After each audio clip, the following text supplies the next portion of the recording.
This is my dad, Pastor Scott Hoxworth of Faith Point Church in Killeen, Texas. He's 51 years old. He's been in a leadership position for a couple of years now. So we're gonna ask him a couple questions. Exactly how long have you been in leadership ministry, Dad? 28 years. The year that we got married. Awesome. Okay, so 28 years of marriage, 28 years of ministry. What kind of positions of leadership have you held in that amount of time? I began as associate pastor at Sealy Assembly of God Church in '87, and I was also the youth pastor there after 6 months. So I held multiple staff positions there: youth pastor, associate pastor, and then after 4 years, I went to the Worship Center Assembly of God in Houston, where I was the associate pastor, and I served in numerous leadership positions there. There was associate pastor. Ultimately, I became a youth pastor there as well. I was also Master's Commission director and worship leader. Went over several different so leading capacities. all kinds of people. Yeah, and it was while I was there that I was appointed the youth rep over the Houston section youth in the Assemblies of God, where I was over, I think, 25 youth pastors. Wow. And so, very cool. And then I came in 1994, where I am now, it was Faith Temple, then Faith Point now, as the associate pastor and youth pastor. And those were my primary positions to hold. That was right under Bob Miller, who we Miller. Also interviewed. Very just connections there. Yes. It was upon his retirement, that's when I became the senior pastor. That was in 2003. Since then, obviously, I've been the senior pastor. And then as well, I am on the board of the South Central region of the Full Gospel Fellowship of Churches and Ministers International. Very cool. So lots of influence, lots of different age groups, lots of different people. I'm sure there's tons of wisdom and insight we can pull from you. The first question I want to ask you is, in that amount of time, with all of those different kinds of people, I'm sure you met lots of opposition, maybe encountered some lows in your ministry. What are some things you've had to overcome in that amount of time? What was one of your biggest difficulties, your biggest struggles? I think my biggest struggle was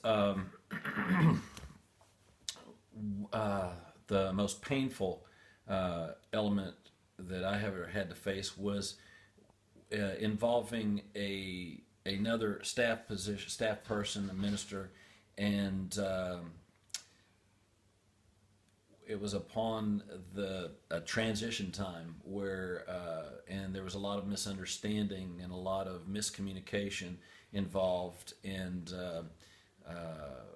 it ultimately was the Lord calling him to pastor a church ultimately, but it was calling him out of his comfort zone in a serious way.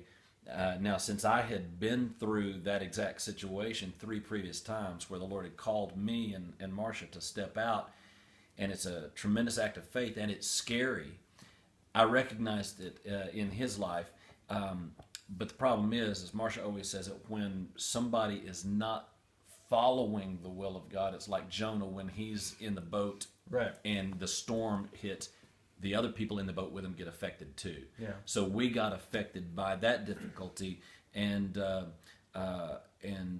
it's painful when your character gets questioned, and it's painful when there's accusations, and all those things happen in there. And so that was probably the most difficult time. Ultimately, as it all transpired, the beautiful thing is that you could see God's will, and everybody was blessed, and that church thrived, and he is in full joy. But it's getting through that transition, because transition's always difficult, and it'll always affect other people. And as you're speaking, getting through that transition, if you don't mind me asking, what exactly did you do as a leader to help facilitate getting through that? I mean, I'm hearing you say it was painful, you went through it, but as a leader, how did you steer your congregation, your people, the people that you had influence, how did you steer them through that to keep the focus on what God was calling the church to do? Well, I realized that the church was the most important element out of this entire thing.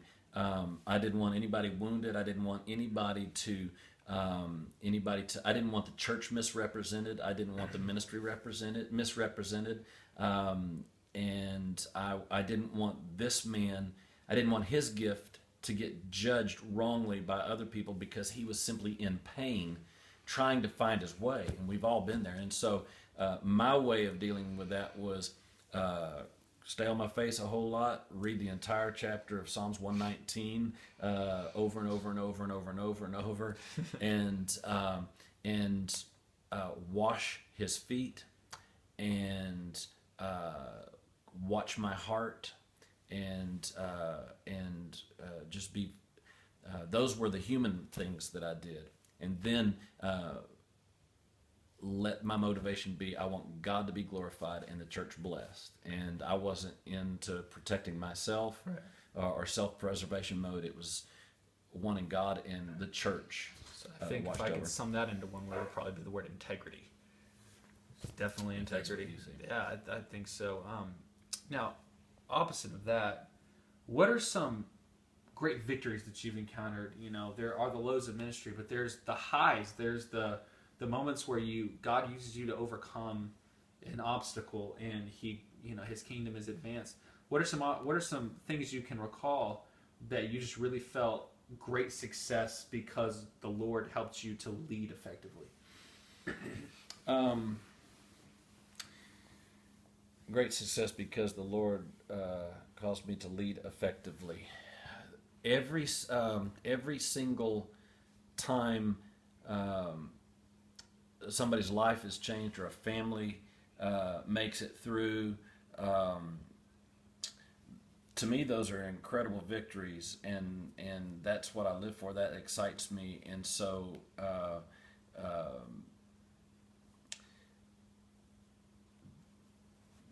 the biggest joys I have are those right there. You know, I know that sometimes we have big victories on a big scale, but the daily, weekly watching people make it into what I call their promise, you know, and that's whether it making it to the next level in their life, or even it making it through the storm that they're in to the next one, or to stable ground and everything, and not letting go. You know, that's what I surround myself with. That's what I live for, is to see that happen in their life. And so those are my greatest victories, when I see people succeed. That's it. Wow, it's kind of be that agent to help them through life. Wow, that's really awesome. In closing, through this time where you've obviously experienced great pain and great joy and success and failure, what are some words of wisdom that you can impart to me and my classmates that are young leaders that could help us to maybe thrive as we're being cultivated? I think maybe that might be a two-part thing. The first thing I would say is your greatest resource is the Word of God, because it's true. Right. And that is the only thing that you have that is true. The Word of God, His integrity, who He is, what He has spoken. And so believe it. So that's the biggest. Believe it, even when you're questioning yourself, questioning your abilities, your skills.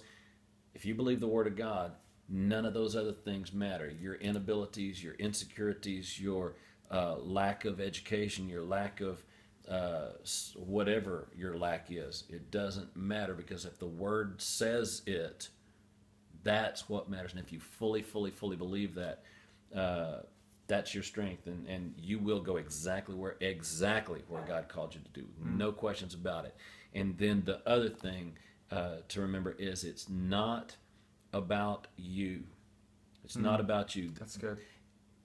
And also when since we always try to honor people and therefore sometimes idolize people, remember it's not about a person. So it's not just about you or the person that you're following. It's about the people that you and the person that you followed serve. That's good. So it's about the church. Wow. So that's awesome.